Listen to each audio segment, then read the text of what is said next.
16 is the port study, and I'd like to welcome Rick and Jacques and Toby. Warm welcome, and hand, I think, straight over to Jacques. Thanks, Jacques. Good morning, councillors. A year ago, the Auckland Development Committee initiated an independent process to look at the long... I just need to pull that a bit closer, Jacques. It's a bit quiet. Our wires are a bit stuck.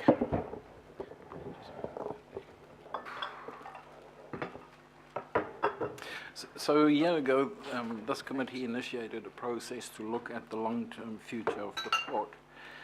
The way that that process was set up was for Aucklanders to have a conversation about the port.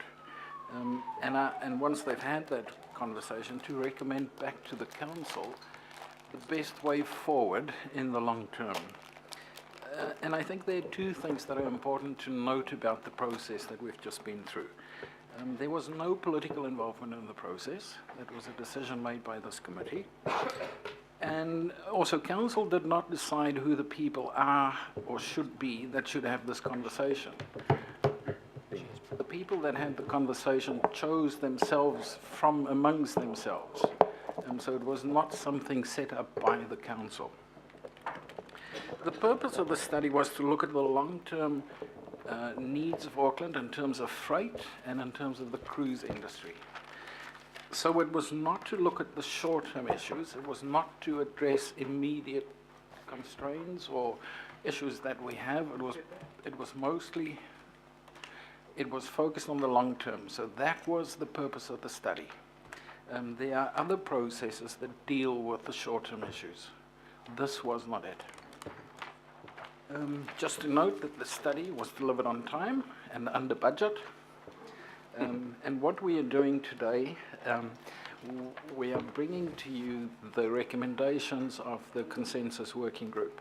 So first time you see this, we are not asking committee to make any decisions because this is the first time that you see it. We are simply asking you to receive those recommendations. With me is Dr. Rick Boven. So Rick was appointed as the independent chair to lead the study. And on this side of me is Toby Shepherd. Toby was the council staff member that supported the whole process throughout. I'm going to hand over to Rick. There has been quite a bit of media over the last week or so. Some of that media started even before the recommendations were finalised. Most of the commentary in the media has been very accurate, and that has been really good. Some of it probably not very factual. So on that note, I will hand over to Rick, who will take us through the work that the CWG has done and also talk about the recommendations that they are making. Thank you. Warm welcome, Rick, and it would be good to set the record straight on some issues. Thank you. Thank you. Chair, councillors. My role has been to chair the consensus working group and the reference group, and effectively to be a facilitator here. I've been guiding the process, developing shared understanding, developing consensus, contributing to communicating the consensus working group conclusions, and communicating with the media and with others about the project. In that role, I've been very well supported by the CWG and by the council with input from the reference group and from EY, the consultants. The project was set up with many different interests represented. They were often opposing one another, and there was some history of contention. And there were very different positions and solutions offered by CWG members at the beginning. But a common interest in the long-term future success of Auckland, which was very important. We never had nor discussed a vote, and we progressed generally by assent. Before going further though, I've agreed to advise you that after the consensus position presented in the CWG report was developed, and the CWG report was completed, I've received communication from Karen Wilson, who's a mana whenua rep on the CWG representing Te Akatai Wauhua.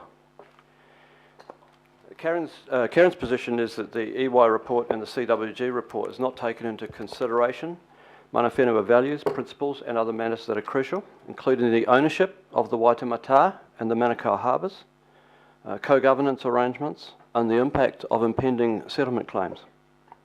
She's expressed concerns about the use of the MCA methodology to address cultural matters, or to assess cultural matters, and observed that there was insufficient consideration of cultural impacts until later in the study, and the impact was not sufficiently discussed, and that concerns expressed were not sufficiently acknowledged or responded to.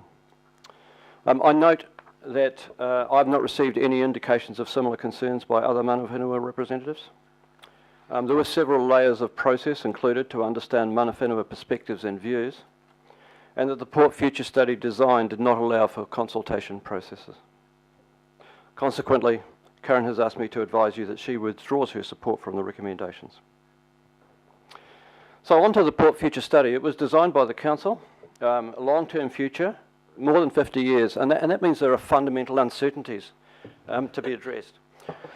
The challenge was to consider the location of the port with a range of options: expand on the site, constrain it, move some of the trades, relocate, etc. And the project design established the structures and the timing and the resources. It wasn't a short-term study, but if you want to get to the long-term, that means that you need to consider the short-term implications of the long-term strategy. So we had some consideration of short-term. The study was effectively conducted by the Consensus Working Group. It governed the study. They built shared understanding of the issues and the evidence, established the objectives and the scope, appointed the consultants, worked with the consultants, and developed conclusions, recommendations and communication. And the CWG was required to operate independently, and it has been able to do so. This wasn't an easy issue. It would have been solved already. We've had constrained time, resources, but in my opinion these have been sufficient, and we've had a well-constituted and effective Consensus Working Group. The consultant consortium, led by EY, has worked hard and collaboratively on what has been a challenging project for us all. And the report contains evidence, conclusions and recommendations, and will be an important source of information about the port strategy. The story isn't simple, but it's laid out in our report, and I will try and summarise it briefly and then take some questions. New Zealand's and Auckland's prosperity depends on trade and is expected to grow to 2.5 million people in around 50 years. That's the city. And that means there is a series of issues to resolve. The first one of those is, can growth be accommodated at the current site? The projections of this study are relatively consistent with previous studies. It means that we're probably okay for a few decades, but at some point we may need to move. Well, there's great uncertainty. There are estimation differences. We're dealing with fast growth, long time horizons. New Zealand potentially a very attractive place to be, an increasingly attractive place in an increasingly constrained and unstable world, and perhaps becoming a big value-added exporter.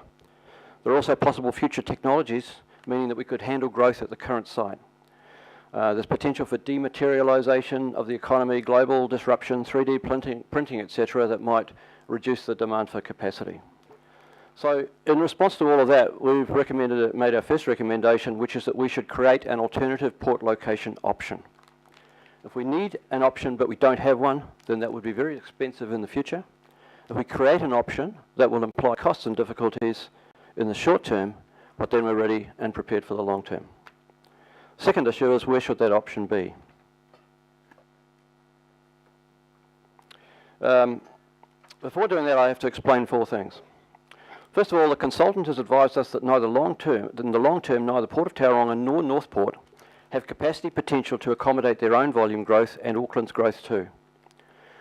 Secondly, in the long term, internal freight costs are very important. You don't want a port that is a long way away, and distance matters when choosing even among local options. Third, there are big fixed costs of establishing a new port, and to justify those fixed costs, we need to hold the port's volumes and business together and ensure the port's viability. And finally, the exception to that is that we've concluded that cruise should stay close to the CBD. The design had a long list and a short list in our report, and the consultants' reports provide a sort of a bit of a blow-by-blow as to how the options were created and narrowed down. But essentially, the consultants concluded and recommended that Manukau Harbour is the preferred location based on a combination of the package of social, environmental and cultural. It's closer to existing future and industrial locations and to transport connections. It's preferred over other options, including expansion at the current location on the economic cost-benefit analysis. However, from the consultants' advice and peer review, we cannot be sure that the geological, hydrological attributes and future weather conditions are acceptable until further more technical work is done. The CWG members most closely associated with the shipping industry caution us about adverse consequences of a West Coast location, and there are treaty negotiations in progress, iwi interests in the Manukau, environmental concerns and many other obstacles that would need to be overcome before a Manukau option could be endorsed. The Firth of Thames options have less challenging shipping issues, higher capital and operating costs, cultural, environmental and regulatory issues to be overcome. Our recommendation is to examine both Manukau and Firth of Thames options to decide where the option should be created. The next issue is, should we expand at the current location or move? First of all, expansion at the current location doesn't solve the growth problem because the feasible expansion might not in the end be sufficient. Both alternative locations put forward could accommodate potential growth. Currently, on the cost-benefit analysis, the Manukau move is preferred to staying where we are. Firth of Thames is not, but it's likely that movement over time will increase the attractiveness of moving relative to expanding. And many port locations we note, relocations we note, are done because of social pressures, and there are important social pressures advocating a move now. Next question, when should we move? We should move either when we're running out of capacity or when we want to move because moving has become beneficial. The recommendation is to establish regular periodic triggers assessment to decide when to exercise the option. Perhaps because it's beneficial based on social, economic, environmental and cultural factors, because we have to, or perhaps circumstances change from what we expect and we may sometime in the future decide not to. What should we do in the meantime? Well, the scope is long-term. We have no mandate to decide short-term operational or regulatory issues, such as port developments. We should anticipate the likelihood that the port will be moved, but recognise that it cannot be moved for probably at least 15 or 20 years, given decision time, planning time and construction time. Meanwhile, the port needs to continue to operate in the interests of Auckland. The consultants, supported by work done in the context of the Central Wharf strategy, which is not complete, and by Port of Auckland Limited, all indicate that additional berth length is required. Cruise ships are getting longer, visits are increasing, multi-cargo capacity is a limitation at Bledisloe, and more longer berths will be needed to get us to the point where we might need to move. So the recommendation is conditional on releasing what will become a bottleneck, limiting balanced growth, and creating a relocation so the port can move, then the port should be constrained to the current footprint. The recommendations are a package, and that's important for two reasons. The first is that the strategy works as a whole. Picking parts of it may lead to unintended or unwanted consequences. And secondly, the combination of recommendations are at the heart of why and how the consensus working group's position was reached. There's been a lot of discussion in the media and otherwise about the wharf extensions at Bledisloe. Ours has been a strategic study. You'll see in the consultants' report a proposal for an east-west berth at the northern end of Bledisloe Wharf, and you'll have seen in the media some specific figures. There are no specific figures in our report. The issue was debated at the CWG. We had two options proposed. OY identified potential for a northern berth that added berth capacity within the existing footprint. Ports of Auckland offered a northern berth without reclamation, requiring an additional 40 metres northward extension to provide sufficient berth capacity. The Port of Auckland position is that the 40 metres is required to provide sufficient additional berth length, and the opposing view is that the additional 40 metres should not be allowed and a solution should be found within the existing footprint. We have not done the detailed study to determine how much additional capacity is needed and in what form. We're not port designers. We didn't have scope or resources to decide the short-term port design. We're not a regulatory body, and there are established mechanisms for approving port design changes. Our view is that consideration of these two options, along with others that might be better, should be undertaken to identify the best means to provide the berth capacity needed. I'd be happy to take questions.